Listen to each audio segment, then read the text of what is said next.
بالله من الشیطان الرجیم. بسم الله الرحمن الرحیم. در سوره مائده و انعام تردید شرک فعلی و اعتقادی بود.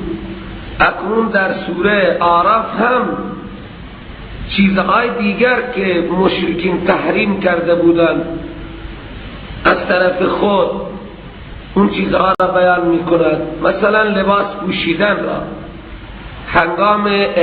هنگام طواف می گفتن باید لخت کنیم. چرا با این لباس ها گناه کردیم؟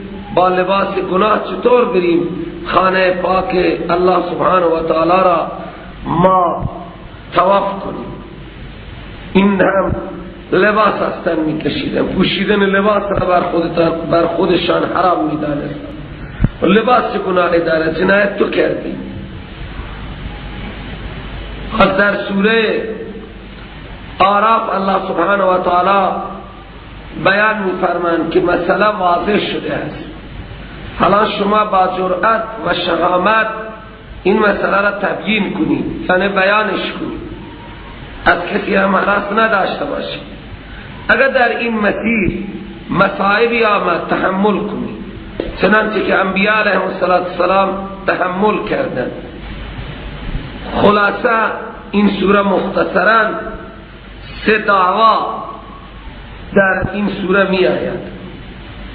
دعوای اول، در این مسیر اگر مشکلاتی آمده پیغمبر تحمل کنید، مسئله را بیان کنید و در این مسیر اگر مصیبت و مشکلی آمد تحمل کنید. دعوای دوم اینه که شما و همه امت شما پیرو ما انزل الیکم باشید. از ما انزل الیکم تخطی نکنید. با عقل خود چیزهای را اضافه و کم نکنید. آنچه به جانب شما نازل میشه، هم شما پیغمبر و هم امت شما از ما انزل الیکم کاملا اتباع کنید. و دعوای سوم کارساز و غیبدان الله سبحانه و تعالی هست. لہذا در تمام مشکلات و مصائب از خداوند متعال کاملا اتباع کنید. چرا؟ که الله تعالی هم کارساز و متصرف در کائنات است و هم غیبدان است. بر این سه دعوا، بلکه بر دو دعوای دومی و سومی 6 داستان متفرع میشه که همه امت را و انسانها را ما به این مسائل دستور دادیم.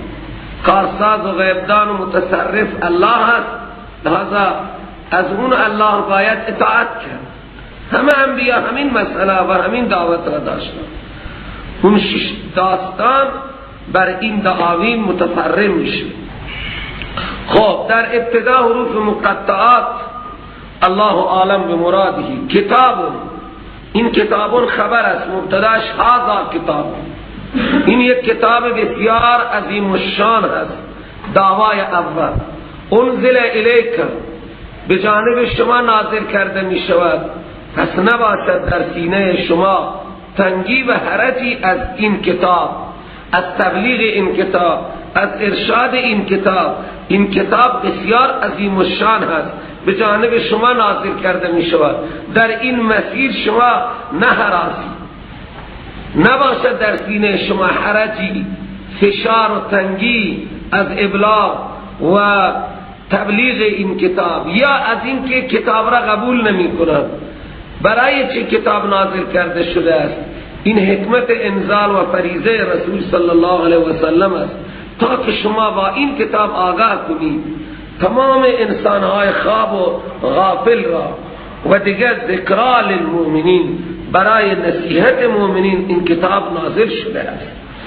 لذا این فریضه پیغمبر شما انذار کنید با این کتاب و ذکرا للمؤمنین، این نصیحتی برای مؤمنین است. اکنون فریضه برای امت و دعوای دوم سوره است.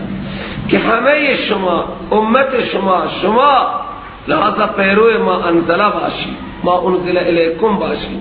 اتبعون دعوای ثانی یعنی تابع ما انزله باشید و از طرف خود تحلیل و تحریم درست نکنید. از طرف خود با عقل خود هیچ چیزی شما حق ندارید. شما مو به مو ما انزل الیکم را اتباع کنید. اتبعوا ما انزل الیکم من ربکم، اتباع کنید آنچه را که نازل کرده می شود به جانب شما از جانب رب و مالک و اختیاردار شما. رب معنی مالک و اختیاردار. ولا تتبعوا من دونه اولیاء، و فریضه دوم امت همه انزل را اتباع کنید و از اتباع غیر الله اجتناب کنید. اتباع نکنید غیر از خدا، دیگه اولیاء شیاطین جن و انس را دیگه کارساز و دیگه حاجت روا برای خود درست نکنید. گوشه ها را اتباع نکنید، دیگه شیاطین انس و جن اولیاء هستند. دیگه کارسازها را، دیگه مشکل گشاها را که شما فکر کنید که اینها کارسازند و مشکل گشان اتباع نکنید. ولا تتبعوا من دونه اولیاء، غیر از خدا دیگه اولیاء شیاطین انس و جن را اتباع نکنید. قلیلا ما تذکرون، با وجود این نصیحت مشفقانه خیلی کم شما تذکر میگیرید. من به شما میگم اتبعوا ما انزل الیکم ولا تتبعوا من دونه اولیاء، لیکن با وجود این همه تذکرات خیلی کم شما تذکر میگیرید. سبحان الله. خب امت اجابت و امت دعوت، همه انسان امت رسول الله صلی الله علیه و سلم، آنهایی که تذکر میگیرن کمن و آنهایی که تذکر نمیگیرن خیلی زیاده. چقدر ما امروز مردم اتباع اولیاء میکنن، یعنی شیاطین انس و جن را اتباع میکنن. دو وظیفه امت داره، اتبعوا ما انزل الیکم من ربکم، و وظیفه دوم ولا تتبعوا من دونه اولیاء. حالا این به عین معنی لا اله الا الله. اول از الا الله شروع کرد، اتبعوا ما انزل الیکم من ربکم، گفت لا تتبعوا بمعنی لا اله. و کم من تخفیف دنیوی، کسی که ما انزل الیکم را اتباع نمی کند و از اتباع شیاطین انس و جن دست نمی کشد، مثل قومهای گذشته تباه و برباد میشن. ولهذا این حرفی نیست که شما فکر کنید که من با زبان میگم دیگه حقیقتی ندارد. این به اصطلاح گفتن زبان نیست، بلکه یک حقیقت هست. من در طول تاریخ آنهایی که از ما انزل اتباع نکردن، اتباع شیاطین و انس جن کردن، من اونها را برباد کردم. و کم من قریت اهلکناها، چقدر از قریه ها و شهرها یعنی ساکنان شهرها که هلاک کردم من اون شهرها را با باشندگان ساکنانش. پس فجاءها باسنا، آمد برای اون شهرها عذاب من بیاتن در ساعت شب، لحظاتی که آنها خواب بودن یا در حالی که آنها ظهر قیلوله می کردن، در حال آرام بودن در شب، یا هنگام این ظهر داشتن استراحت می کردن، قیلوله داشتن، خواب بودن هنگام ظهر. خواب ظهر را قیلوله میگن. قائلون به معنای نائمون فی الظهیره، یا آنها قیلوله داشته می کردن. فما که عذاب من برای اینها آوردم، عذاب های گوناگون. پس نبود فریاد و جیخ آنها موقع عذاب، هنگامی که آمد پیشان عذاب ما، الا مگر این فریاد را همه می زدن، همه قوم های تباه شده که انا کنا ظالمین، ما ظالمین که معذبیم. خوب فریاد زدن، لیکن اون وقت دردی دوا نکرد. این وقت در حال خوشی اگر انسان بگه که ما ظالمیم و دست از ظلم بکشه خوبه، اون وقت اونها فریاد می زدن، همه قوم های تباه شده جیغ می کشیدن که انا کنا ظالمین، ما ظالمین که اطاعت از انبیا نکردیم، اطاعت از آنچه خدا نازل کرده بود نکردیم. فلنسألن الذين ارسل الیهم، حتما ما سال خواهیم کرد اونها را که فرستاده شده به طرف آنها انبیا یعنی امم را.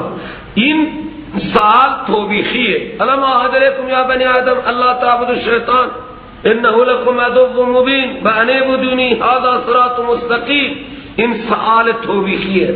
ولنسألن المرسلین، انبیاء را هم سؤال خواهم کرد. ماذا اجبتم؟ ماذا اجبتم؟ این سؤال توبیخی نیست. هم انبیاء میگن لا علم لنا انک انت علام الغیوب. از انبیاء این سؤال میشه ماذا اجبتم؟ چه جوابی به شما داده شده است؟ خب سوالی که از انبیاء سوال تلطف و رافت است. پس من بیان میکنم بر سر این موضوع با یک علم خاصی که خودم دارم اعمال جمی را بیان میکنم. فلنقصن علیهم اعمال جمی را، تمام عملهای اینها را من بیان میکنم با یک علم ویژه‌ای. و ما کنا، اون علم مکتوبه، صحابه کرام کاتبین مکتوب کردند و خود ما هم از اینها غایب نبودیم، نیستیم، گذشته و آینده و حال را برابر میدانیم. و الوزن یومئذ الحق، اعمال و عقاید، وزن اعمال و عقاید آن روز حق است. الوزن یعنی وزن اعمال و عقاید در آن روز حق است و ثابت است. حالا اینجا اینطور میشه فمن ثقلت موازینو، پس کسی که سنگین بشود پله ترازوی ایمان و اعمال صالح او فاولئک هم المفلحون، اینا رستگار دائمیان. و کسی که سبک بشود موازینه، پله ترازوی آن یعنی در اعمال و عقاید سبک باشد، یعنی ایمان نداشته باشد، لہذا اعمال هم ندارد. فاولئک الذین خسروا انفسهم، پس اینا کسانی هستند که در خساره می اندازند جانهای خود را. وجه خساره چیه؟ بما کانوا بآیاتنا یظلمون، بخاطر اینکه اینها با آیات ما ظالم بودند، آیات ما را اطاعت نکردند، دستورات ما را انکار کردند، ظالم بودن نسبت به آیات ما. ترغیب توبه. ولقد مکناکم فی الارض، به تحقیق ما قدرت داده این شما را ای مردم مکه در زمین و قرار دادیم برای شما در این زمین اسباب زندگی، معایش، اسباب حیات، نان و آب و طعام به شما داده ایم، چاه زمزمی در اختیار شما گذاشته ایم، از تمام اکناف دنیا رزق سرازیره. ببینید چقدر من به شما احسان کردم. قلیلا ما تشکرون، با وجود این همه احسانات، خیلی از این نعمتها کم تشکر میکنید. انواع و اقسام اسباب زندگی من به شما دادم لیکن شما خیلی کم تشکر میکنید. این برای 4 حکم الله تعالی با کلمات گوناگون بیان میکنه. با یا بنی آدم یا بنی آدم، لیکن از اینجا یک تمهیدی برای آن احکام الله سبحانه و تعالی بیان میکند. در تمهید احسانات خود را خدا ذکر میکند که همیشه انسان، الانسان عبد الاحسان، هر کجا انسان نیکی ببیند گردن انسان اونجا پایی. این خاطر الله سبحانه و تعالی قبل از اون احکامات یک تمهیدی به عنوان یک مقدمه بیان میکند. ولقد خلقناکم، به تحقیق من شما را خلق کردم از آدم، یعنی خمیر شما را من پیدا کردم. ثم صورناکم، بعد من به شما صورت عنایت کردم، صورت های زیبا بندباد. لقد خلقناکم ثم صورناکم، ما شما را از آدم پیدا کردیم، چقدر احسان کردیم، این صورت های قشنگ را به شما عنایت کردیم، بعد شما را هم اعزاز کردیم، مسجود الملائکه قرار دادیم و ما دستور دادیم به فرشتگان که اسجدوا لآدم، سجده کنید لآدم یعنی الی آدم. آدم قبله شما، همانطوری که قبله ما خانه کعبه است، در 24 ساعت قبله ما خانه کعبه است. الله تعالی برای 2 سجده آدم را قبله ملائکه قرار داد و اختیار داره. حالا شما بگید قبله سجده اولیاء و انبیاء را هم از اینجا قیاس کنید. خدا به شما دستور داده که انبیاء و اولیاء را سجده کنید؟ اگر دستور داده قرآن گفت اتبعوا ما انزل را اتباع کنی، از عقل خود کار نگیری. لا تتبعوا من دونه اولیاء. خب در قرآن به فرشتگان دستور داده شده که تو را سجده کنن، تو که مسجود بودی حالا چرا میری سجده میکنی؟ تو برعکس احسان رب العالمین داری میکنی. من فرشتگان را گفتم شما را سجده کنن، آدم را سجده کنن، شما هم در پشت آدم چسبیده بودید. یا سجده تحیات فسجدوا الا ابلیس. من در این مورد حرف زدم دیگه بیشتر حرف نمیزنم. همه سجده کردم اگر ابلیس لعنتی نبود از ساجدین الله تعالی اطاعتش کرد. ما منعک الله تسجدا، این لا زائد ان جمله را به معنی سجود میکند. چه چیزی معنی شد شما تو را ای لعنتی که سجده از سجود آدم چه چیزی تو را معنی شد؟ از امرتو کمن به تو دستور داده بودم سجده کنی، چرا سجده نکردی؟ جواب اینا میگن که اولین قیاسی که کرده ابلیسه. ببین ابلیس از ما انزله و دستور خدا ما انزله هست. ابلیس اتباع کرد، شروع کرد با عقل. من گفته بودم ما انزله را یعنی حکم خدا را اجرا کن. من بهت گفته بودم از امرتو، من به دستور داده بودم که سجده کنی، چه چیزی مانع شد؟ قال انا خیر منه، این لعنتی گفت من از آدم بهترم. چرا بی من تو بهتری؟ علت بهتری خلقتنی من نار، تو من از آتش خلق کردی، آتش زبان میزنه. و خلقته من طین، تو را خلق کردی از خاک زیر پا و دست و پا افتاده، تو را از خاک ذلیل خلق کردی و من از آتش گردن بلند و سر به بالا کشیده خلق کردی. من او را بر سجده کنم؟ قبول دارم. تو را از خاک زیر دست و پا افتاده خلق کردی، او باید بیاید تواضع کنه. من از آتش خلق کردی، اصل من بالای پایین نمیاد. الله تعالی تواضع ندارد، عاجزی ندارد. آدم همه این عزت را از تواضع و عاجزی گرفته. خمیر آدم تواضع خاکه، زیر دست و پا افتاده پایینه، لیکن همه گلزار از همین خاکه. سروران گرامی این خاک زیر دست و پا افتاده گلستان می شود. خدا این سبز و شاداب می کند. این همه عزت را به خاک داده است، به آتشی، از آتشی گلی سبز میشه، از آتشی میوه سبز میشه، از آتشی فیضی کسی میبرد جز گرمی و حرارت. اون هم در فصل خاص زمستان. لیکن از زمین 4 فصل فیض، خوردنی، نوشیدنی، آسایش، پوشیدنی، همه چیزهای خوشگل از زمین هم. انا خیر منه خلقتنی من نار و خلقته من طین قال فاهبط منها. او بیمان متکبر، برو از این آسمان ها بالا. معلوم میشه که حضرت آدم را حالا ما پیدا کردم یک جایی، حالا نمیدانم کجا نوشته کردم، اون که شما را گفتم که آدم کجا سجده قرار گرفت، جه یادداشت کردم الان فراموشه. یا در بهشت آدم سجده شد، یا زیر عرش رحمان آدم مسجود قرار گرفت، یا اینکه در این کره خاکی. حالا بعضی گفتن در کره خاکی، لیکن نه، بیشتر توی ذهن انسان میخوره که در بهشت حضرت آدم. چرا؟ وقتی ابلیس سجده نکرد از آسمان پایینش انداختن. قال فاهبط منها، برو پایین از این آسمان ها. فما یکون لک، اصلا جایز نبود برای تو تکبر در این آسمان ها، بالخصوص در آسمان ها تکبر بکنی. فخرج، برو خارج. این حکم حاکمی بود. این حالا فرمود این فخرج دوم را به خاطر این گفت که حالا علت چه بیان میگه، برو از این آسمان ها. انک من الصاغرین، تو از آنهایی هستی که ذلیلن، تو از ذلیلانی، تو از خارها هستی. تو خود را بزرگ دانستی، من خدا تو را ذلیل کردم. بزرگ که الله هست، تو خود را بزرگ گفتی. انا خیرون، برو تو از صاغرین و ذلیل ها هستی، همه تو را لعنت و نفرین کنن، لعنتی. قال انذرنی الی یوم یبعثون. گفت من مهلت بده تا روزی که این انسان از قبرها حشر کرده میشون. یعنی حتی مرگی بر من نیاد.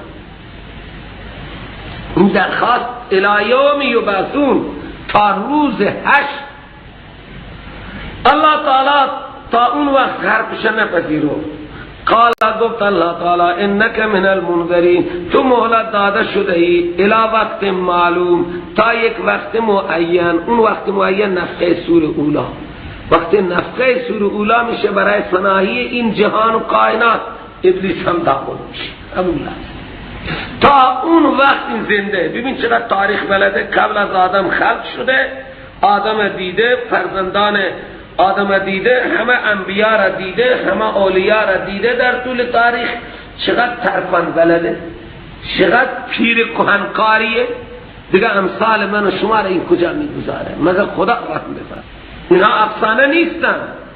انسان ها فکر کنه اینها یک افسانه و داستانی، اینها وحی الهیه. قال الله تعالی گفت یک وقت معلوم، یعنی نفخه سور اولا. گفت فبما، این با سببیه هست و ما مصدریه، جمله را به معنی مصدر میکنه. مولوی صاحبه اونایی که کمی اصول بلده. فبما اغویتنی، به سببی که گمراه کرده ای مرا، به این سبب من می نشینم به خدا، به خدایی تو قسم. چون لام و نون ثقیله وقتی بیایید در جواب قسم، به خدایی تو قسم است، به سبب این که من اغوا کردی، من گمراه کردی، من می نشینم برای این فرزندان آدم صراطک المستقیم، سر راه مستقیم. یکی را نمی گذارم بیایم برای درس قرآن، هزار مشکل برشون ایجاد. لأقعدن لهم، برای این انسان ها صراطک المستقیم، سر جاده راست. خب اونجا می نشینم بعد چه کار میکنی؟ بی ایمان فقط نشستی سر جاده؟ میگه نه. ثم لآتینهم من بین ایدیهم، من میایم از جلوی اینها و از پشت سر اینها و از راست اینها و از چپ اینها. برای چی میایی؟ اینها را گمراه میکنن. برای گمراه کردن این بنی آدم هم از قسمت جلو میان، هم از قسمت جلو بیشتر قلب و محل ایمانه. من از جلو میایم و از پشت سر اگر از جلو فرصتی پیدا نکردم از پشت سرشون میایم، از راستشون میایم که محل حسنات است. بعد گفت از قسمت چپ که محل خود اصلی منه. یعنی از بالا نگفت، از پایین نگفت. از پایین نگفت که بی ایمان ذلیل بشی، از بالا چون اونجا رحمت های الهی هایدن. هر مومن زیر رحمت خدا هست، این جرأت نداره در قسمت بالا بیاد. رحمت های الهی آتش میزنن. مومن زیر رحمت های الهی. من از هر جهت می آیم و اینها را گمراه می کنم، لیکن ولا تجد اکثرهم شاکرین، تو اکثر آنها را سپاسگزار نمی یابی، یعنی موحد خدا پرست نمی یابی.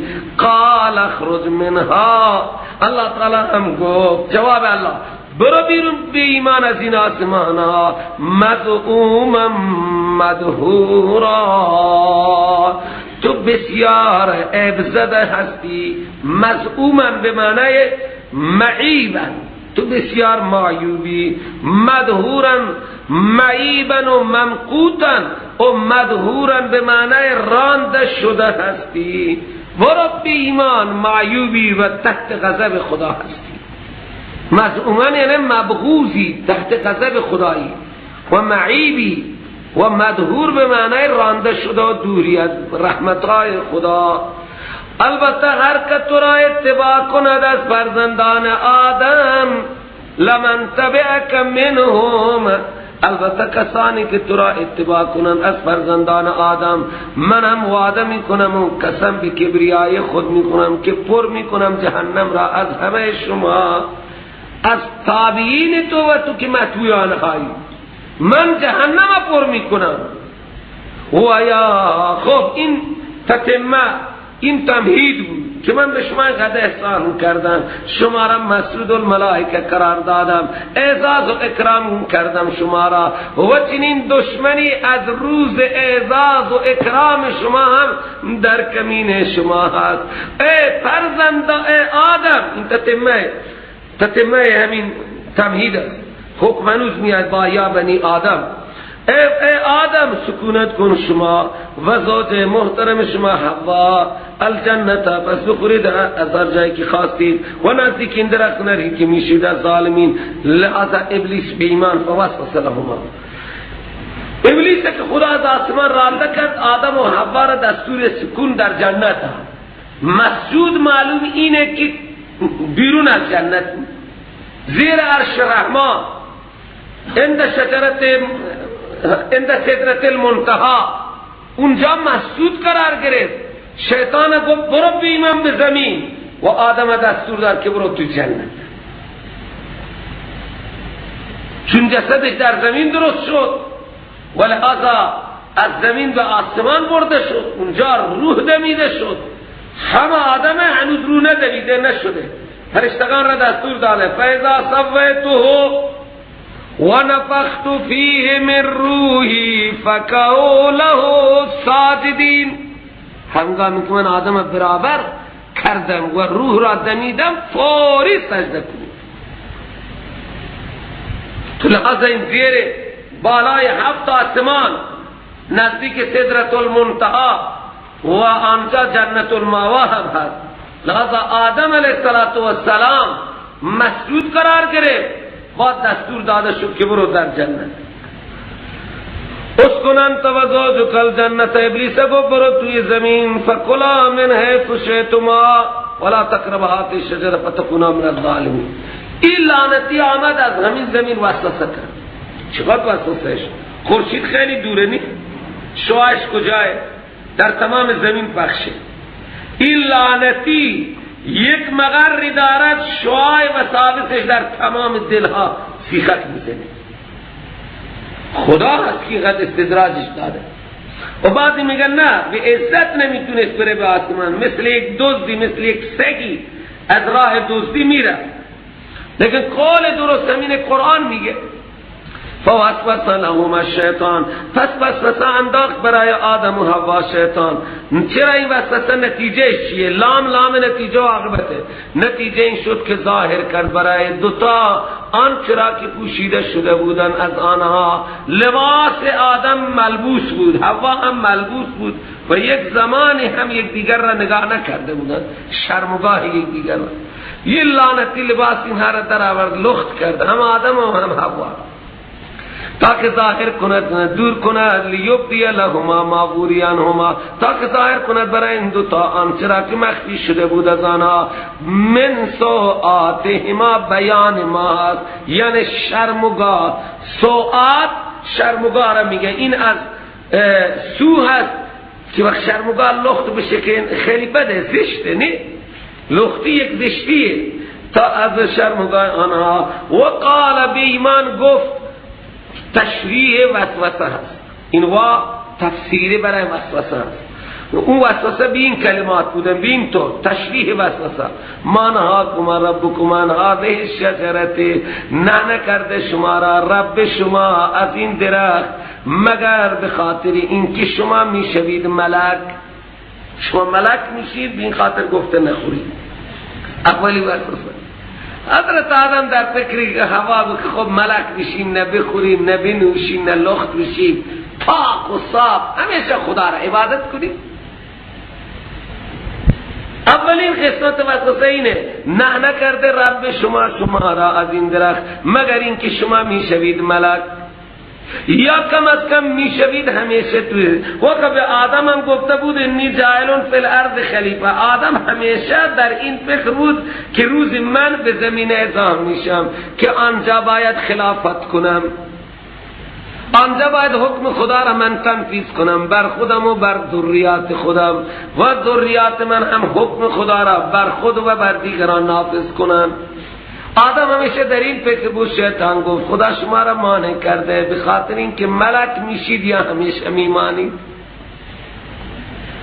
او تکونا حیات ابدی از خالدین میشید. و قاسمهما، و این لعنتی هم قسم خورد برای آدم و حوا که انی لکما لمن الناصحین، من خیرخواه شما هستم، به خدا قسم، همون خدایی که شما را در جنت وارد کرده و من رانده کرده، من خیرخواه شما هستم. اگر این درخت را بخورید یا فرشته میشید همیشه دیگر تمام مشکلات آسوده مثل فرشتگان شب و روز خدا را عبادت میکنید، یا اینکه شما همیشه میمانید، فرشته نمیشید لیکن ابدی همینجا میمانید. قاسمهما انی لکما لمن الناصحین فدلاهما بغرور، پایین آورد آدم و حوا را با غروری که داشت به ایمان فریب داد، به سبب فریبی که داد آدم و حوا را. فلما ذاق الشجرة، هنگامی که چشیدن این درخت را، بدت لهما سوآتهما، ظاهر شد برای آدم و حوا شرمگاه دوتا، تفقا یخصفان علیهما من ورق الجنه، شروع شد آدم و حوا می پوشانیدن بر اون شرمگاه های خودشان از برگ درختان لخت شدن، خود به خود اتوماتیک لباس هستن اینها پریدن. اول خوب لباس های آخر جنت و تن آدم بود و حوا بود و مثل عروس می گشتن، این لباس ها از دن اینها پریدن. سبحان الله. فلما بدت لهما سوآتهما و طفقا یخصفان، دیگه بر لباس برگ های بزرگ درخت میگه انجیر تو بر شرمگاه های خود گذاشتن، بر شرمگاه های غلیظه خود گذاشتن. طفقا یخصفان علیهما من ورق الجنه و ناداهما، تنبیه ربانی، ندا کرد آدم و حوا را رب آنها که آیا من مانع نشده بودن شما را از این درخت، و ما آیا مگر من به شما نگفته بودن که شیطان برای شما دشمن مبین است. آها، به زمین آمدن 100 خورده سال، 200 سال میگه آدم در شرق و حوا در جده اونجا حیران سرگردان. آخر الله تعالی این کلمات را به آنها تعلیم داد، این کلمات را خواندن، توبهشون پذیرفته شد.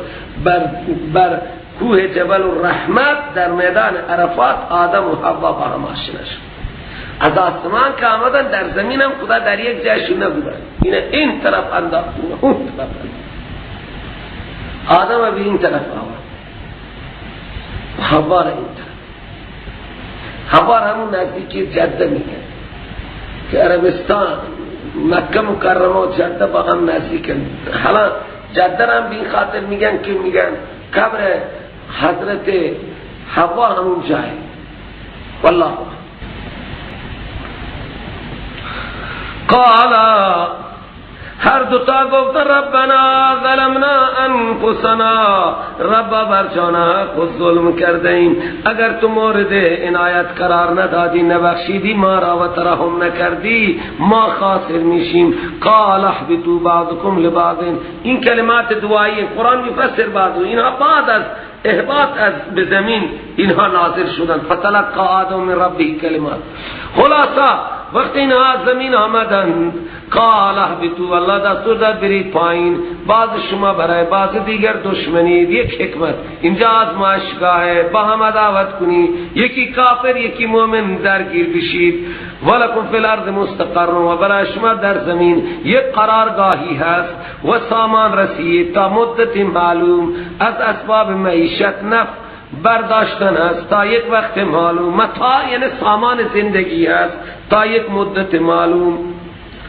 قال فیها، بعد الله تعالی فرمود در همین زمین شما زندگی می کنید و در همین زمین شما می میرید و از همین زمین اخراج کرده می شوید. حکم اول بعد از این تهدید، شما را خلق کردم و شما را مسجد الملائکه کردم. یا بنی آدم قد انزلنا علیکم لباسا یواری سوآتکم، کم از کم لبی و کم از کم سری تکان بدید، من خوشحال میشم درس میدم. اگر شما اینطور مضمون مریض بشید منم مریض میشم.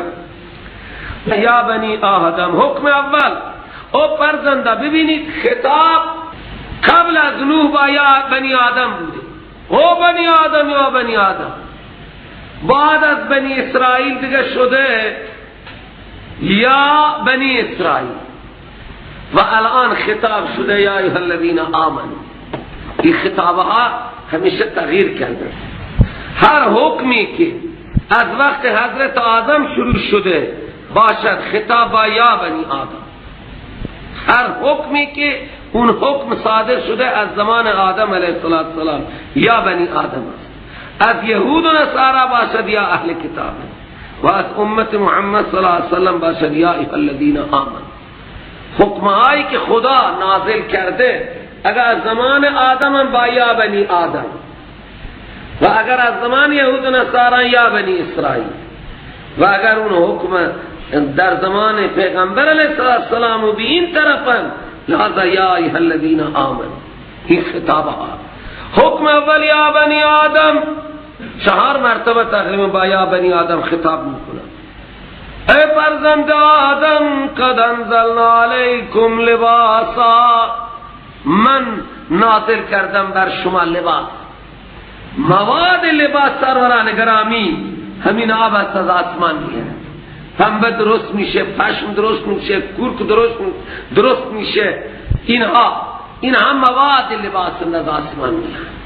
همه لباس هایی که شما در تن دارید یا پشمین یا عرض خدمت شما از محصولات زمین یا از محصولات دام هستند، فرمانشون از آسمان آمد. مواد باران هست.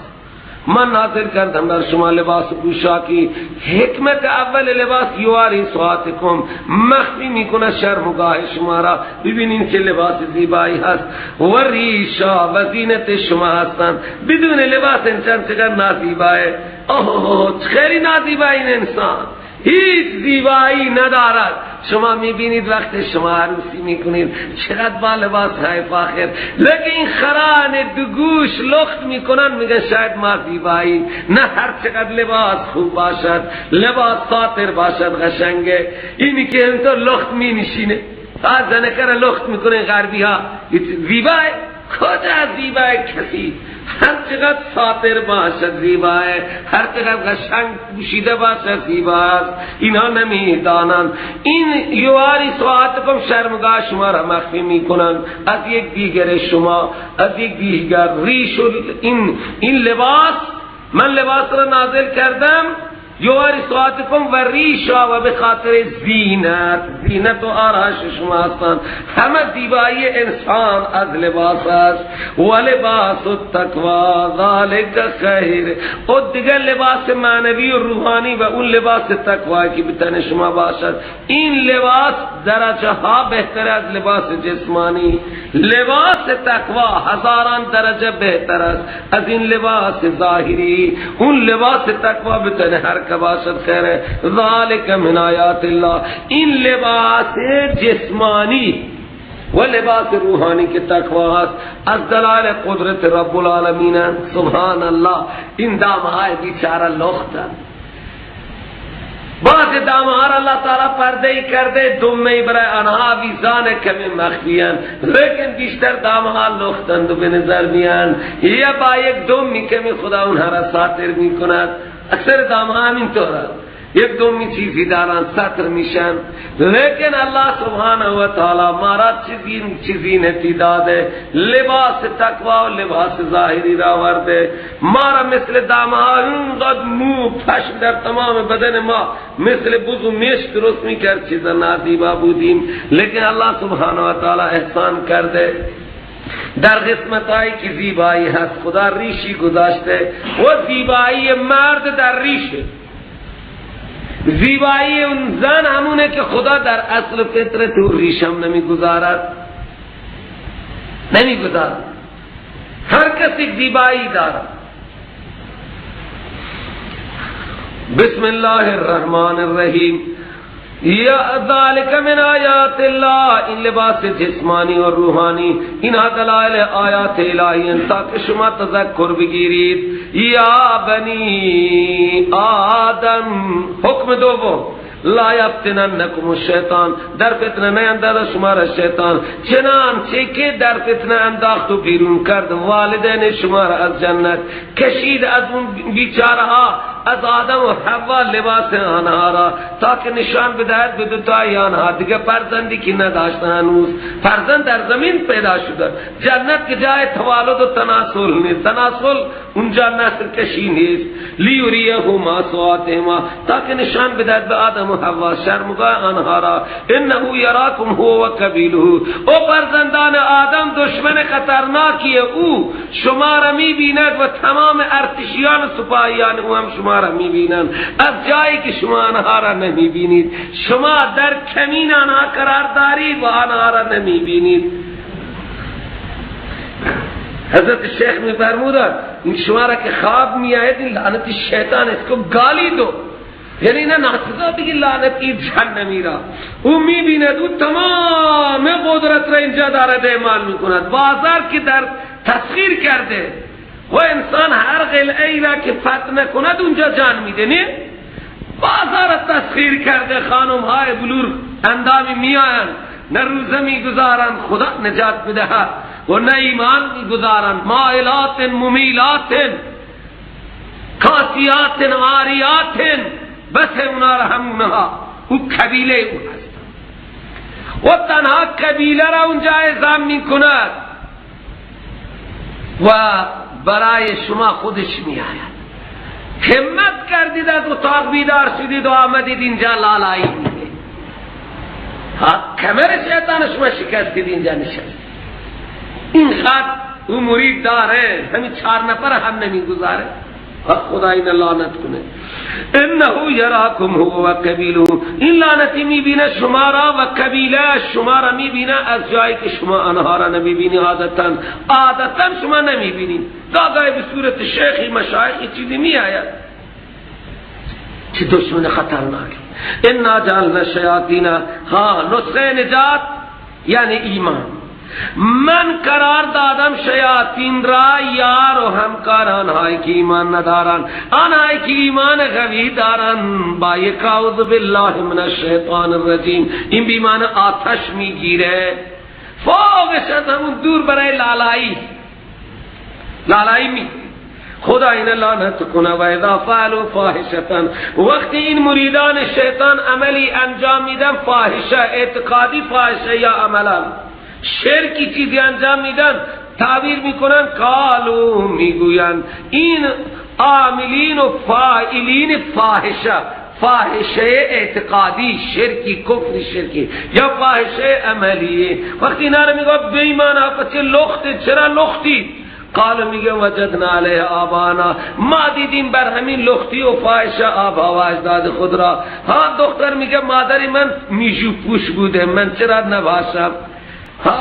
این دختری که معصومه بیچاره، مادر که ران را لخت میکنه دیگه دختر بیچاره 7 ساله چطور لخت نکنه؟ سبحان الله. اگر مادر با حجاب باشد به خدا دخترم با حجاب، همین دختر کوچولو از همین کوچولویی دخترها را تربیت کنید، نگذارید. سبحان الله. قدیم یاد من این دخترای کوچولو یک چادر کی به سر میکرد. الان دخترای 10 ساله بیدل میزنند و توی خانه هستن، خوبه جلوی پدر مادر مله. نه این عادت بی حیایی پخش میشه از اینجا. یک روز یک دختر کوچولی 3-4 ساله با مادرش آمد. مادرش شاید همینطوری فودالی بود، من در خانه نشسته بودم، لباسی به تن اون دختر داده بود که تا من دید احساس شرمندگی کرد. بعد من صدا زدم دختر کوچولو را، گفتم بابا 2 مرتبه اینطوری لباس نپوشی، لباسای خوب بپوش. به دست پسر زنجیر طلایی حرکه بده بگلوش، این هم گناهه. گناه به اون کسیه که به گردنش میده. یا دست و پای بچه‌های کوچک را میگه اینا نکنید که این کار زنانه. ولی گوش نمیگه تو این کراهتی داره بابا، چیزی نیست. طلا بکنشون ندید تن بچه ها، گلو بندی برای بچه طلایی خوب فطرتر که نمیخواهد.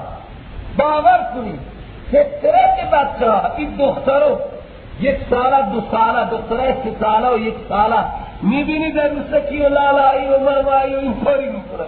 بچه هم پسر هم میبینی گاه وقت همین کلکی به دست میگیره، کلک پلاستیکی و برای جنگ آمادگی میکنه.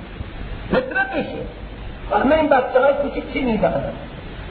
اگر روی فطرت اینها حرکت میکنن پشت سر پدر و مادر اینها را یهودی و نصرانی میکنن.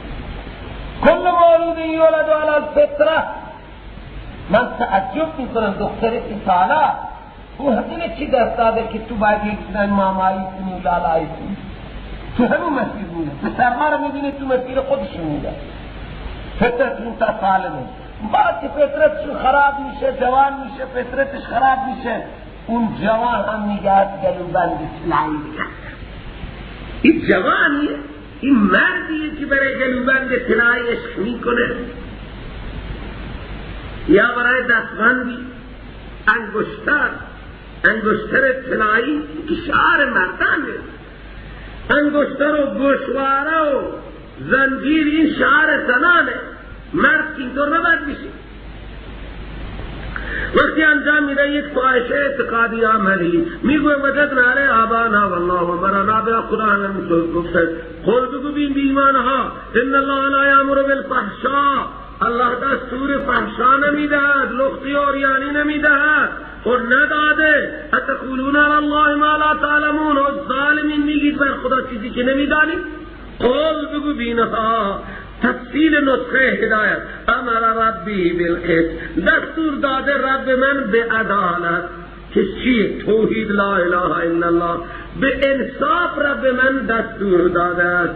به انصافی هرگز دستور نداده. به هر صاحب حق را بدید. این قسط و عدالت عبادت حق خدا. این لباس سینت شما. این الله تعالی دستور به عریانی نداده.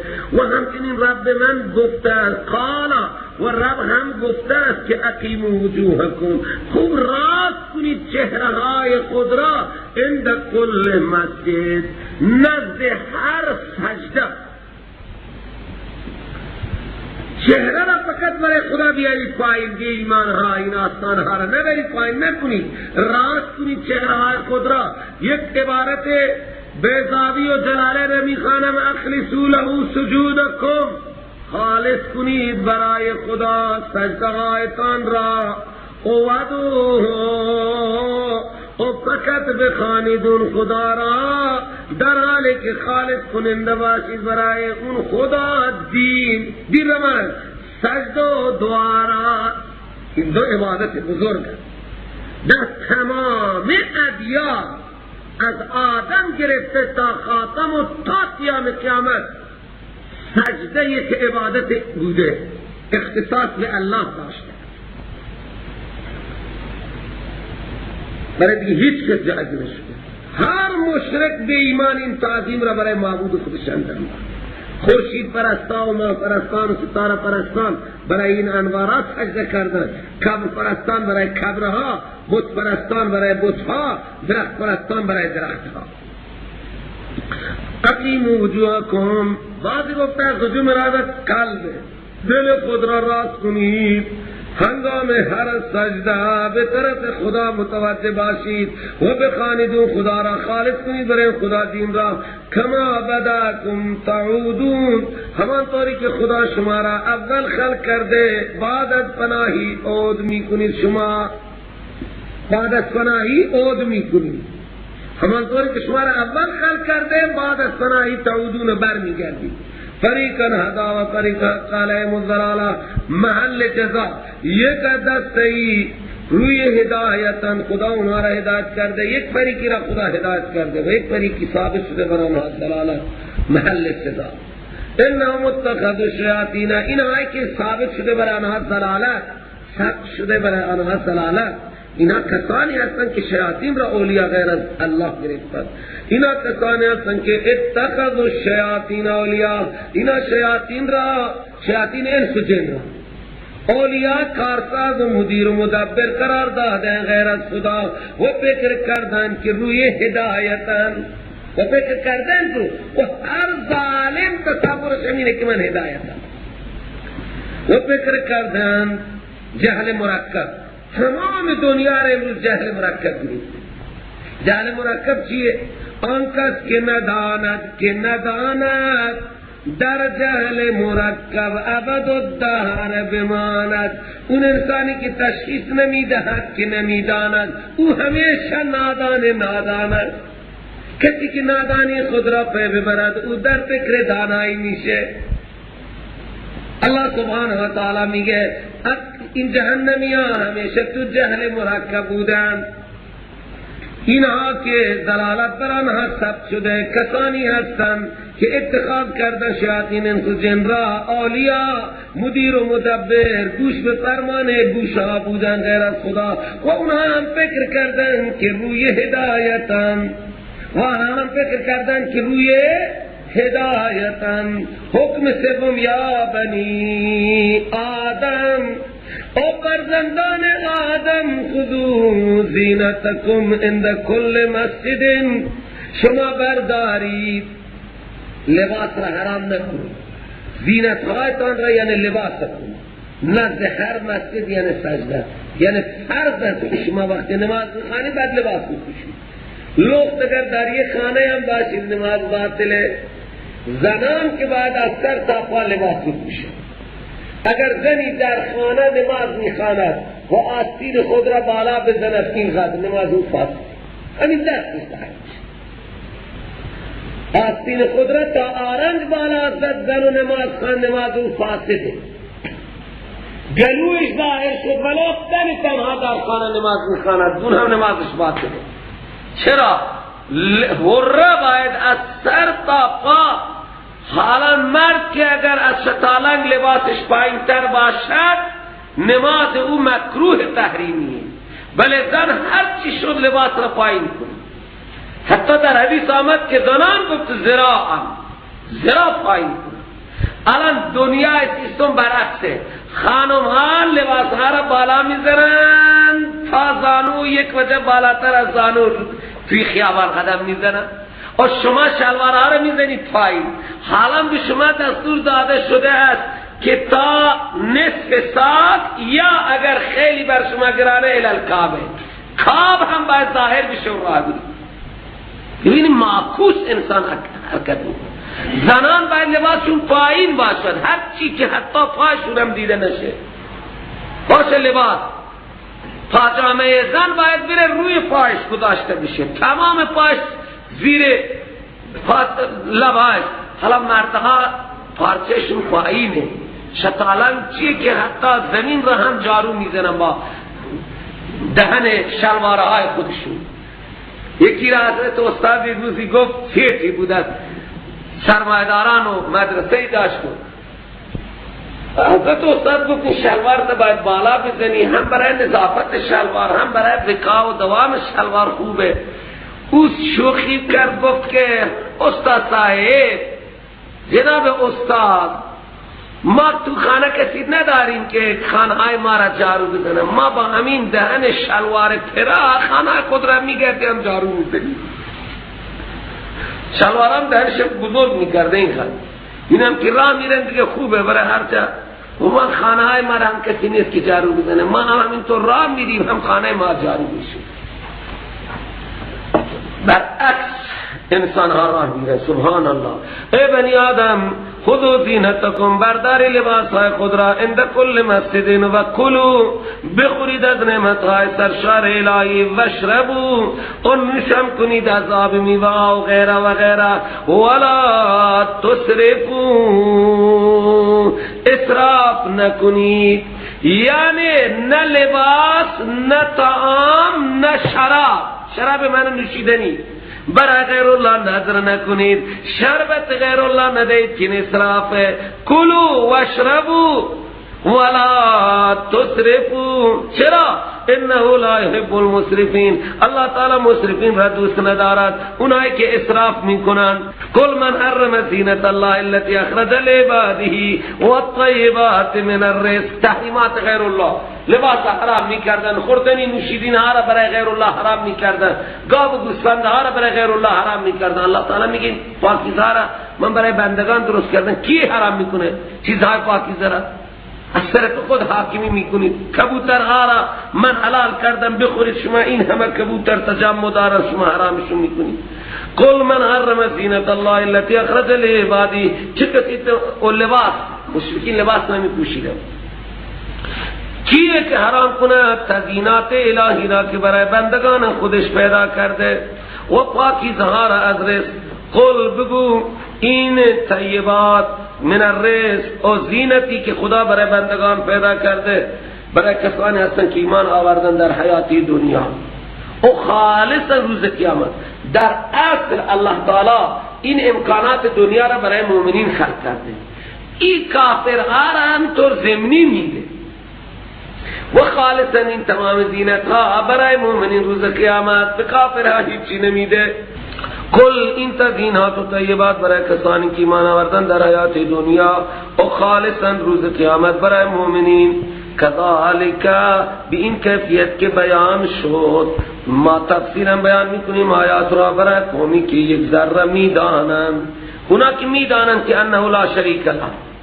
قل اونای چیزایی که خدا حرام کرده اینا هستند.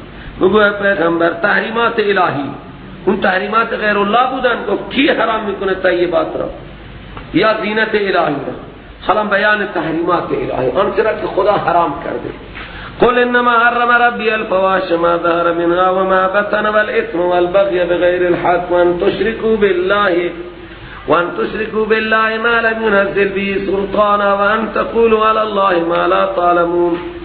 حرام کرده رب من فواحش را، اونایی که فاحشان، هر چی که زشتیان، فواحش را خدا حرام کرده.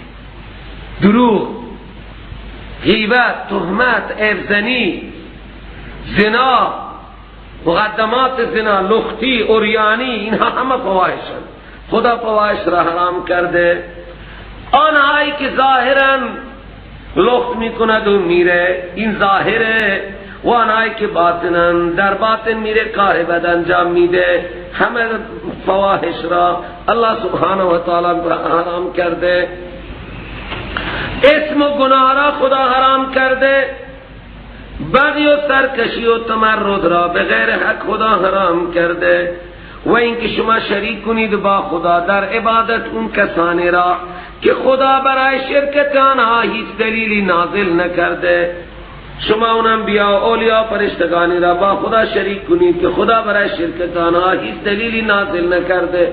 خدا نگفته که انبیاء را بخوانید، اولیاء را بخوانید، برای آنها نذر بدید، برای آنها شربت بدید. خدا برای شرکت آنها در عبادت هیچ دلیلی عقلی و نقلی نازل نکرده. و این چیز را هم خدا حرام کرده که بگید بر خدا چیزی را که نمیدانید. شما نمیدانید، میگه خدا گفته. این حرامه، این حرامه که بگید بر خدا چیزی را که نمیدانید. خب وقتی اینها این مرتکب حرام میشن، فواحش میشن، چرا خدا اینها را عذاب نمیده؟ الله تعالی میگه تاریخ عذاب مشخص شده. لکل امت اجل، برای هر امت تاریخی معین است برای عذاب. یعذبونا، عذاب داده میشون در اون تاریخ مقرر خود. فاذا جاء اجلهم، وقتی اجل عذاب آنها بیاید، تاریخ عذاب آنها بیاید، لا یستأخرون ساعتا ولا یستقدمون، مؤخرم نمیشن یک ثانیه و مقدمم نمیشن. برای عذاب هر کسی خدا تاریخ مشخص کرده. این هم مرتبه چهارم. یا بنی آدم، او فرزندان آدم، این حکم از زمان فرزندان آدم این احکامات بودن. او فرزندان آدم اگر آمدن پیش شما پیامبران من از خود شما از بشر، سبحان الله، بیان کردن بر شما آیات من را، اونجا قانونی نه فمن اتقا، هر کس کفر و شرک اجتناب بکند و در روشنایی آیات اصلاح عمل کند، فلا خوف علیهم ولا هم یحزنون، نه خودشان به خوف مواجه نمیشن و نه برای دیگران مغموم میشن. خب آنهایی که تکذیب کردن آیات من را، تکذبوا بآیاتنا و استکبروا، از پذیرش و عمل آیات استکبار کردن، اولئک اصحاب النار هم فیها خالدون. کیه ظالم تر بعد از این بیان واضح که افترا کند بر خدا دروغ را یا تکذیب کند آیات خدا را، بر خدا دروغ ببنده یا آیات الهی را تکذیب کند. از این ظالم تر کیه؟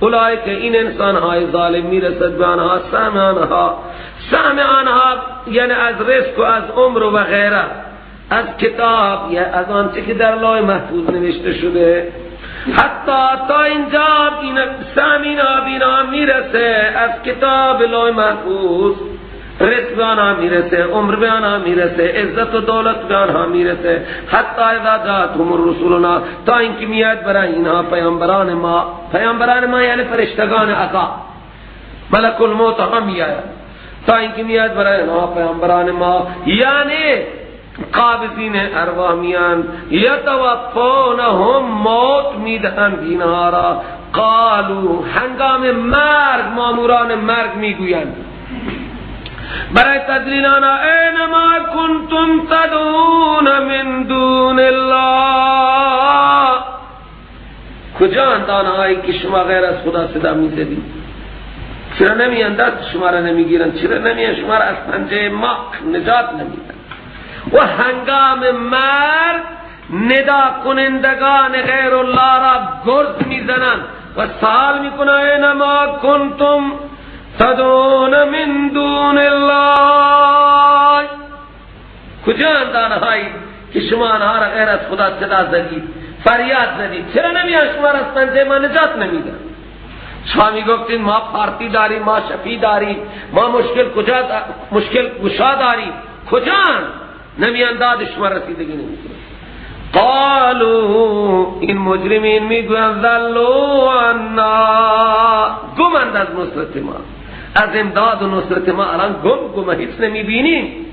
و اقرار میکنند و شاهدی میدن بر نفسهای خود که انهم کانوا کافرین، به خاطر ندای غیر الله اینها کافر بودند. و مولویه این فتوای دیگه اونجا هم گفت الله تعالی که هر که ناراض بشه از خواندن خدا تنها کافره. اینجا هم داره فتوای کفر میده.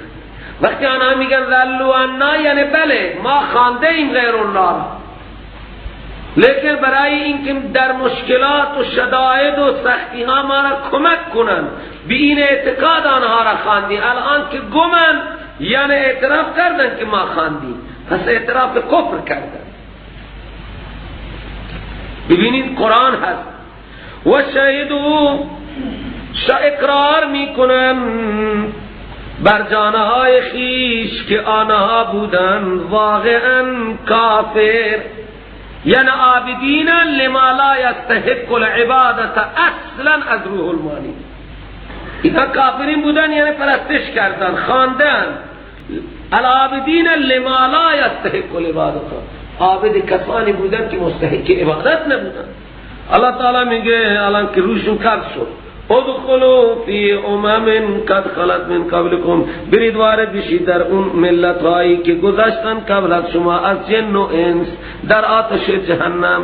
سبحان الله، از اینجا روشون قبضه دستور جهنم میرسه. برید الان داخل بشید در اون امت هایی که گذشتن قبل از شما از انس و جن در آتش جهنم.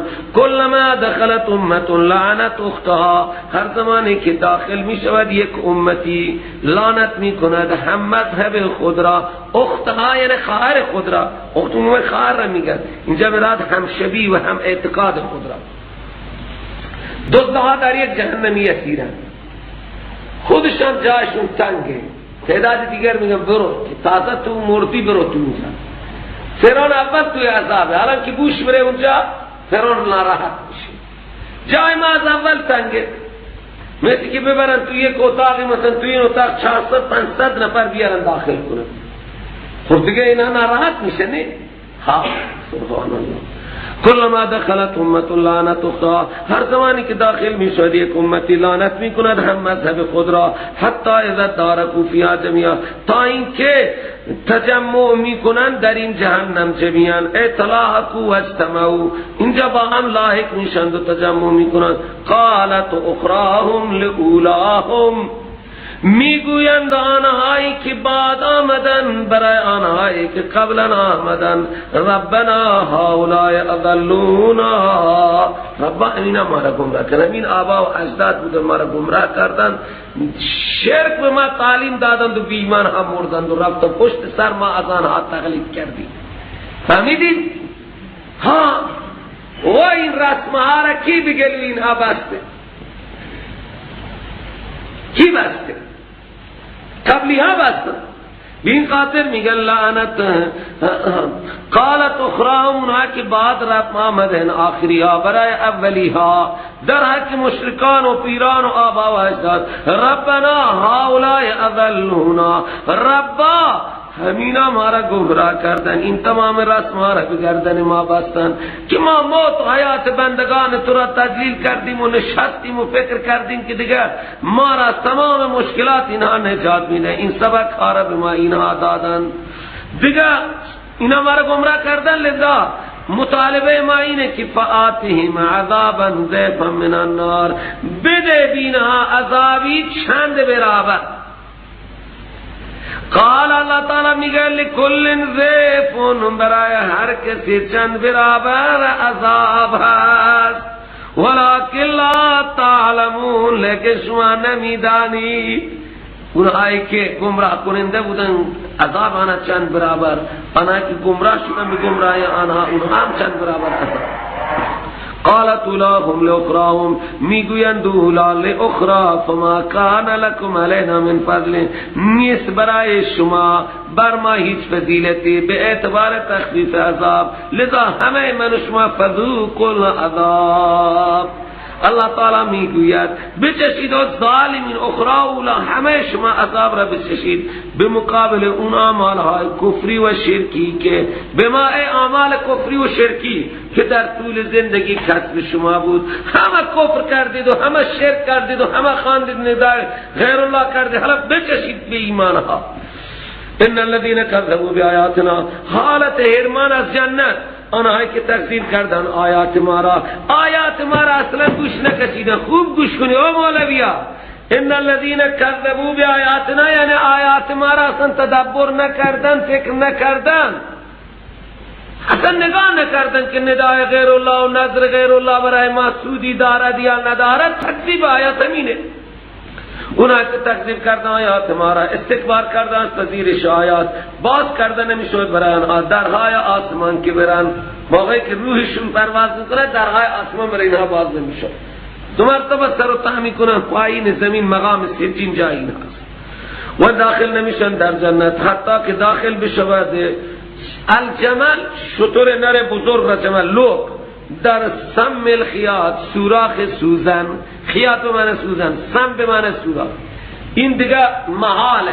داخل شدن شتر در سوراخ سوزن از محالاته، لہذا ورود مشرک در جنت هم محاله. این عادت عربه، میگه یه چنین نمیشود مثلا تا گدام سفید شه، گدام سیاه سفید که نمیشه، لہذا این همینطور لا يدخلون الجنة، این مشرکین وارد جنت نمیشن حتی که داخل بشود. یلج به معنی دخل، داخل بشود. یدخل الجمل لوک، شطور نر بزرگ را جمل میگن، فی سم الخیاط، تا لیڑه بسوچنے دم کے تہا مر روی جنتا نروا رفتن لیڑه بسوچنے دم کے تہا محال ورود ابو جہلی بجنتا محال. وكذلك نجزي المجرمين، مجرمین را چنین ماد مجازات میکنیم. لهم من جهنم مهاد، برای این جهنمیان دی از جهنم پرشایی هست. و من فوقهم غواش، ولحافهم از بالای سرین هست جهنم. سبحان الله، فرش هم از جهنم، لحاف هم از جهنم. وكذلك نجزي الظالمين، این کیفیت ظالمین و مشرکین را مجازات خواهیم کرد. والذین آمنوا وعملوا الصالحات لا نكلف نفسا الا وسعها، اونا که ایمان میارن عمل صالح میکنن لہذا برا اینا را ما تکلیف هم نمید، هیچ نفسی را مگر اندازه طاقت، یعنی اعمال صالح اندازه طاقت. من از بندگان میخوام عمل صالح اندازه طاقت من میخواهم، بالاتر از طاقت نمیخواد. از پیرمرد اندازه طاقت او میخوام، از سرمایه‌دار مال در راه خود اندازه طاقت او میخوام. ها اونا که ایمان آوردن ولی صالح میکنن، ما تکلیف نمیدیم هیچ نفسی را در آمال مگر اندازه طاقت او. ثمره اینها کیه؟ یعنی هر کسی اندازه طاقت خود عمل کند. اولئک اصحاب الجنت، اینا صاحبان جنت هم فیها خالدون، همیشه تو جنت میمانند. و کیفیت قلبی سبحان الله، در دنیا مسلمان و مؤمن و موحدین با هم کدورت هایی داشتن. الله تعالی میگه کدورت ها را قبل از جنت من از زیر اینها میکشم. کدورت های مؤمنین را که نسبت به یک دیگر داشتن من از دل اینها میکشم. حضرت علی رضی الله تعالی عنه فرمود من مصداق همین آیه هستم. اون کدورت هایی که بین ما مسلمان ها بوده الله تعالی اون کدورت ها را میکشه. منو امیر معاویه مصداق همین آیه و نزانا ما فی صدورهم من غل، من بیرون میکشم آن کینه هایی که در دل مؤمنین بوده نسبت به یک دیگر. به اعتبار طبع بشری کدورت است. من میکشم این اصحاب جنتن و من میکشم آنچه را که در دل اینها از غل بوده. جنت که جاری است زیر آنها نهرها، زیر باغها این جنتی ها.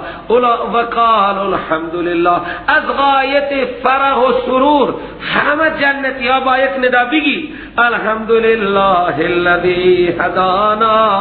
همه بگی الحمدلله الذی هدانا لهذا و ما كنا لنهتدی لولا ان هدانا الله. همه ستایش برای خدایی که ما را برای این مقام راهنمایی کرد، برای این جنت راهنمایی کرد. و ما نبودیم که هدایت بشویم مگر اگر خدا هدایت نمی کرد.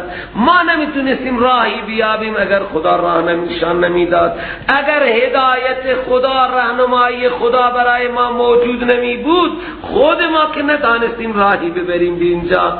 تو صحابه این آیه را وقتی از ایمان لذت می بردن و از اتباع پیغمبر لذت می بردن، این وظیفه صحابه بود. ما كنا لنهتدی لولا ان هدانا الله، اگر هدایت خدا موجود نمی بود ما خودمان راهی نداشتیم. لقد جاءت رسول ربنا بالحق، واقعا آمدن پیامبران رب ما به حق، لحظه ما از آنها اتباع کردیم، به این جنت بریم رسیدیم. خب برای جنت که مسرور بشن در جنت، الله تعالی به ذریعه فرشتگان ندا میکنن بابا این جنت میراث پدر شما، میراث پدر لذت دارد نه؟ الله تعالی میگه و نودو ندا کرده میشوند که این جنت میراث داده شده اید شما این جنت را از آدم بما کنتم تعملون، به مقابل عمل شما. اگر انسان یک جایی بره در باغ کسی هیچ زحمتی برای اون صاحب باغ نکشیده باشه و هیچ خدمتی هم نکرده باشه، خود به خود لذت نمیبره که مفت و مجانی. لیکن اگر برای صاحب باغ در زندگی یک خدمتی کرده باشد ولو در حد سلام علیک و آشنایی ثابت، یک ذره لذت میبره نه؟ اگر کسی با کسی در حد سلام علیک هم خدمت کرده، رفت و آمد داشته، سلامی علیکی خوش آمدی کرده، این همه یک نوع خدمتیه. شاید توی باغ هم یک احسان، لیکن اگر خدمت ارزنده کرده باشد توی باغ بره تو بیشتر لذت میبره که من برای این خدمت کردم حالا ممنون. الله تعالی برای این که روح جنتی ها خیلی بالا بره الله تعالی میگه میراث پدرش، و این در مقابل اعمال شما عمل کردید و چی کردین ربا؟ هیچی نکردید، لیکن برای این که روح ما را شاد کند میگه بما کنتم تعملون.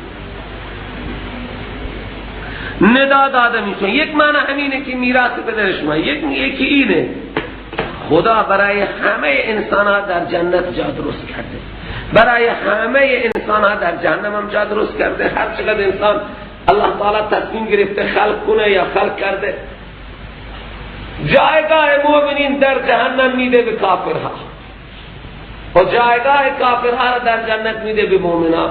پس مؤمنان میراث کفار را میبرن. جایگاه فرعون را در جنت میده به موسی کلیم و به اون بنی اسرائیل مظلوم که مؤمن بودن. جایگاه های ابو جهل میده به بلال ها و سمیه ها. همین اللہ تعالی میگه یک توجیه اورستموها همینه. توجیه اول همینه من عرض کردم. ندا داده میشون این جنت، تلکم الجنت، و این جنت میراث داده شده ای شما به سبب آن اعمالی که در زندگی انجام دادید. و نادا اصحاب العلم مکالمه، اصحاب جنت و اصحاب نار با هم صحبت میکنن. جنتی ها در جنتن، جهنمی ها در جهنمن. با یک سیستم خاصی با هم مکالمه میکنن. تماس تلفنی میگیرن، موبایلی میگیرن، تلویزیونی حرف میزنن، اینترنتی حرف میزنن، کار ندارد زباتی. لحظه مکالمه و شروع در اینترنت امروز مردم درس قرآن میخوانند. و نادا اصحاب الجنت اصحاب النار، ندا میدن صاحبان جنت به صاحبان جهنم. ان قد وجدنا ما وعدنا ربنا حقا، که ما یافتیم آنچه خدا به ما، رب ما به ما وعده داده بود حق مطابق واقعا. شما هم یافتید آنچه که وعده داده بود رب شما به شما حق و مطابق واقع. قالوا نعم، جهنم میگن بله بله، هرچی خدا وعده کرده بود که جهنم هولناک به ما رسیده، شما جنت پر از نعمت رسیده. این اعلان میشه و جهنمی ها اعتراف میکنن بله، جهنمی که خدا وعده داده بود به واسطه انبیاء و اولیاء به ما رسید. دیگه اعلان میکنه، اعلان کننده مکالمه منادی حکومتی برای ازدیاد حسرت و این مامور حکومتی الهیه. پس ندا اعلان میکند، اعلان کننده ای بین این جنتی ها جهنمی ها که لعنت الله علی الظالمین، لعنت خدا یعنی دوری از رحمت ها الهی ثبت شده بر ظالمین و مشرکین برای همیشه. کیا هستن ظالمین؟ الذین یصدون عن سبیل الله، ظالمین آنها هستند که بند میشند و بند میکنند از راه خدا و طلب میکنند اون راه خدا را کج و کوچ، جاده مستقیم را که خدا گفته منه بخوانید نمیخوانند. میگن نه اولیاء را میخوانیم، اولیاء پیش خدا میخوانند. و هم بالآخرت کافرون، اونها نسبت آخرت منکرن. و بینهما حجاب، بین جنت و جهنم، جنتی ها و جهنمی ها یک حجابیه. حجاب چیه؟ یک دیوار بسیار خلقت و بلنده، اون حجاب آرافه. اون حجاب چیه؟ اگر اینجا میدان محشره، وسط در جهنمه، اینجا پل صراط میگذارن. تعدادی مومن که اعمال کم دارن سر پل صراط کی بودن علی پل صراط. این میدان اینجا میدان محشر، این مسافت جهنم، اینجا پل صراط، اونجا جنت. این پل صراط مثل همینه، مثل همین رادیو ببینید. حالا اینجا هستن، این طرف جهنمی ها رو میبینن، اون طرف جنتی ها. حجاب و بینهما بین جنت و جهنم حجابون، یک ارتفاعی است یعنی آراف است، حجابی هست. اون حجاب یک دیواریه، اون دیوار را آراف میگن. و وعلی الاعراف رجالون، بر این آراف که حجاب مردان هستند، یعرفون کل بسیماهم، همه را میشناسند. علامت مومن سفیدی چهره است و علامت کافر سیاهی چهره. این مومن ها را میشناسند، کافر ها را میشناسند. یعرفون کل، این رجال کسانی هستند که حسنات و سیئات آنها برابرند. وقتی ترازو کردن حسنات و سیئات را، حسنات و سیئات برابر، اونا که سیئاتشون بیشتر میره جهنم، لیکن عرافیان اونا که حسنات و سیئاتشون برابر میشن. اینها را مقداری بازداشت میکنن روی آراف. و بعلی الاعراف رجال یعرفون، هر یکی را از جنت و جهنم یا از جهنمی و جنتی ها به چهره های آنها میشناسند. پس ندا میکنن صاحبان جنت را اول که سلام علیکم، سلام بر شما. اینجا استادنی جنتی ها را سلام میکنن. داخل جنت نشدن لیکن امید ورود جنت را دارن. وقت چهره آنها خب اینجا نگاه میکنن جنت را، جنتیان سلام میدن، گفتن خدا چهرهشون به طرف جهنم میدن و مجازات گناه اینها همینه که جهنم میبینن. وقت منصرف کرده ببینی که خود چهره از جنت نمیگردن بلکه چهره اینها را اتوماتیک میزنن به طرف جهنم.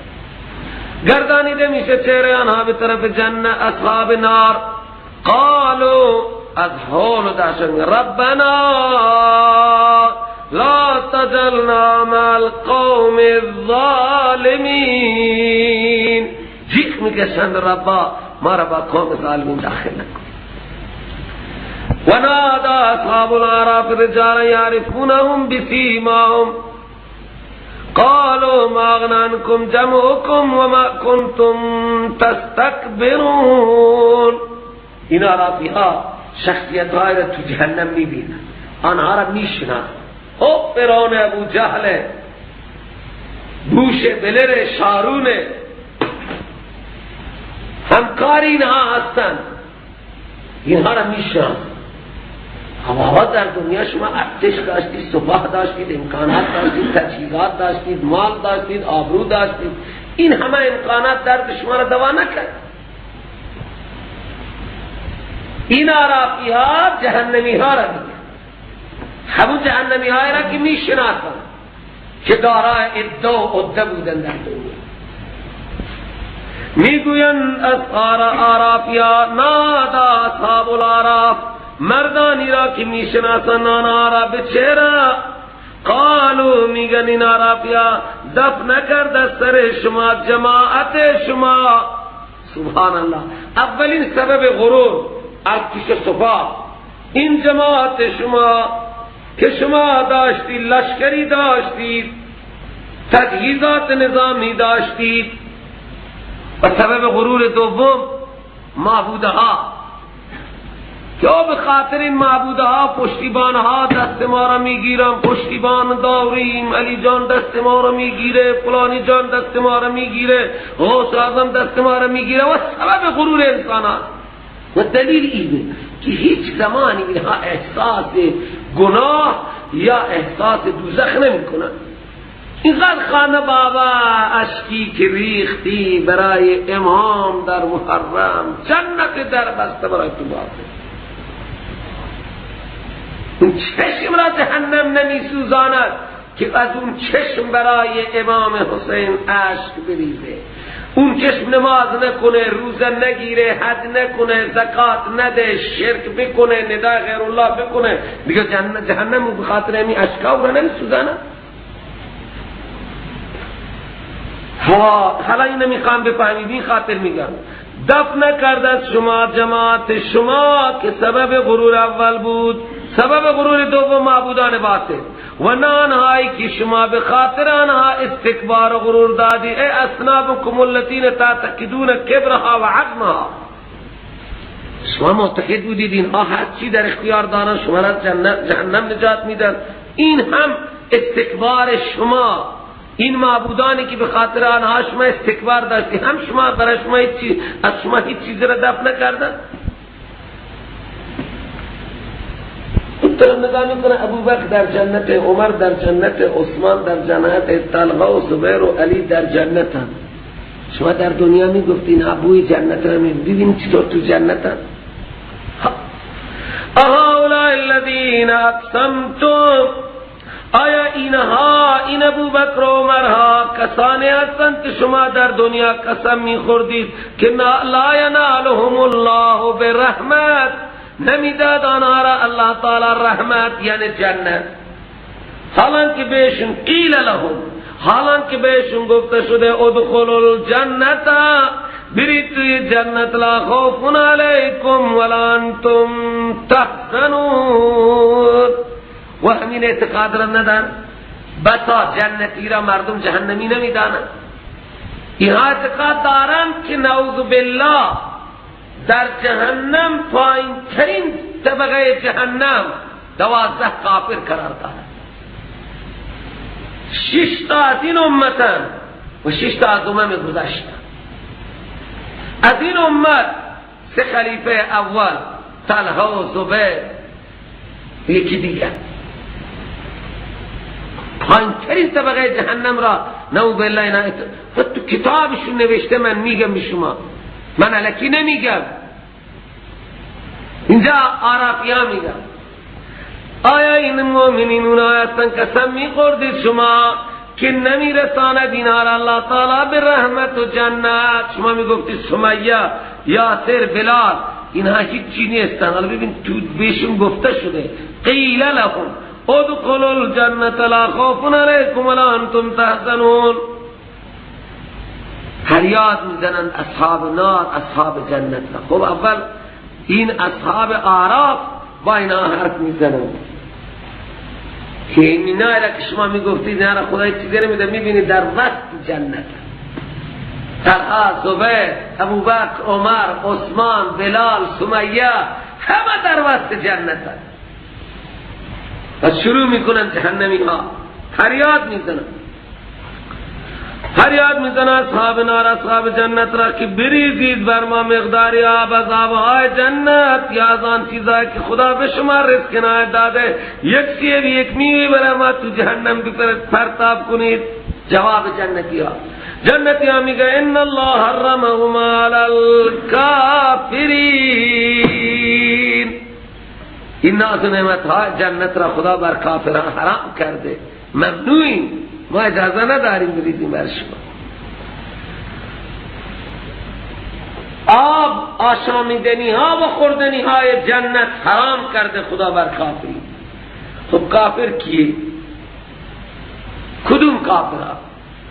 در دنیا ایست که قبول دارد که من کافرم؟ شما تو این کره خاکی بگردید، یک انسانی قبول دارد کفر خود را؟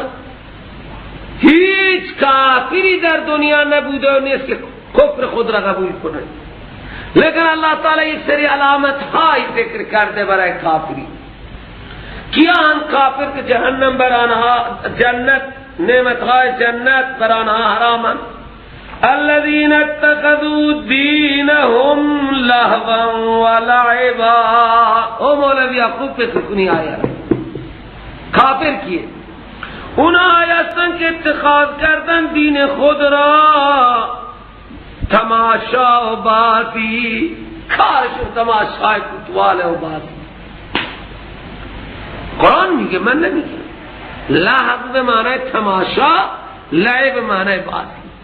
شب روز توی میدان های فوتبال بازی میکنن و تماشا میکنن، توی سینما بازی و تماشا میکنن، تو باشگاه چی میگن؟ باشگاه ها بازی و تماشا، نه نماز، نه روزه، نه حج، نه زکات، نه ذکر، نه تلاوت، نه فکر، نه غم جنت، نه غم جهنم، هیچ چیزی نداره. و همینطور هست یا نه؟ اتخذوا دینهم لعبا و لعبا. و دیگه این همه ثروت و دلار هم در اختیار اینها. و غرتهم الحیات الدنیا.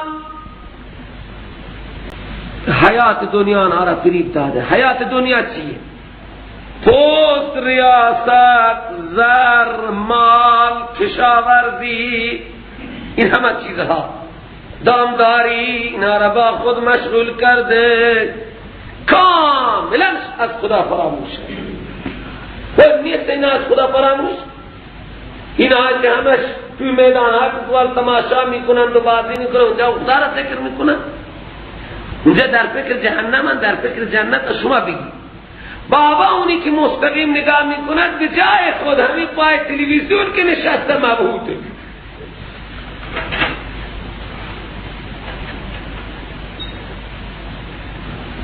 ذکر میکنن، کاملا از خدا فراموش شد. الله تعالی میدان محشر میگه فالیوم ننساهم، امروز من اینا را تو جهنم فراموش میکنم، چنانچه که آنها فراموش بودن از ملاقات این روز خود. یا در فکر قیامتن، در فکر جنت و جهنمن، در فکر حساب و کتابن. خدا نجات بدهد. و مولوی صاحبان این آیات الهی را خوب فکر کنید و خود را بررسی کنید که ما چطوریم. فالیوم ننساهم کما نسوا لقاء یوم هذا. وما كانوا بآياتنا يجحدون. امروز من اینها را فراموش میکنن، چنانچه که اونها فراموش بودن از لقاء این روز و فراموش بودن و به خاطر این که و به ما مستره به خاطر این که بودن از آیات ما را انکار می کردن، آیات توحید را، آیات وحدانیت را. این کما به معنی لما، به خاطر اینها از این روز فراموش بودن و به خاطر این که بودن، این ما مستریه، جمله را به معنی مستریه، و به خاطر این که بودن جاهدین به آیاتنا، آیات من را انکار میکرد، هیچ توجهی نداشتن. سروران گرامی، یک انکار زبانی و اعتقادی، یک انکار عملی، هیچ توجهی به آیات و احکام الهی نکردن، این هم جهوده.